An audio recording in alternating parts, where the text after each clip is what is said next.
Rreth 30 familje të fshatit Gurras protestuan këtë të mërkurë përpara bashkisë së Pogradeci, duke kundërshtuar dhënien me qira të tokave që sipas tyre i kanë në përdorim prej më shumë se 30 vitesh. Banorët pretendojnë se këto toka u janë kaluar një investitori, pavarësisht se ata disponojnë dokumentacion të rregullt dhe janë të regjistruar në Agjencinë Kombëtare të Planifikimit të Territorit. Sipas tyre, procedurat e dhënies me qira nuk kanë qenë në përputhje me ligjin. Një person i cili pretendon që ka marrë toka me qira në atë fshat, ka shkuar dhe ka zaptuar tokat e fshatit.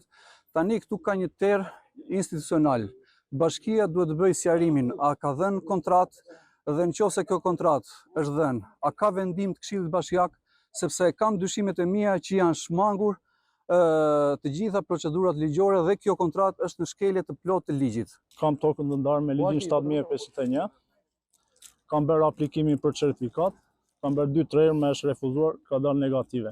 Këtë tokë që duke e përdorur ti? E kam pasur të mbjellë të rrethuar, i ka perë zotëria që ja ka dhënë bashkia me qira. I futëm dokumentat për të aplikuar, na kërkon një shkresë se nuk e keni të plot dokumentacionin, duhet të sillni këte. Ja u kemi shpen. Prap na kthejnë përgjigje negative dhe këtë nuk e kuptojmë në tani. I mbushën xhepat këta mirë, edhe tash i thonë jo, si do vini juve, i keni hequr viza. Sepse kush e ka hequr këtë vizë?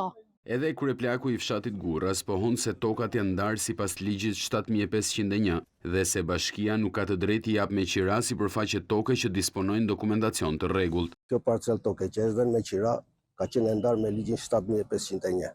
Disa e kanë refuzuar, disa nuk e kanë refuzuar. Me disa banorë ka folur. Po nuk zgjidhet problemi se ka folur me disa banorë. Disa thonë ja ka hequr vijin e kuqe. Fëmia kërkon tokë, fëmia thotë unë nuk kam hequr vijin tapi. Banorët do ngrihen protestë. Do bllokohen rrugët, çfarë do ndodhi?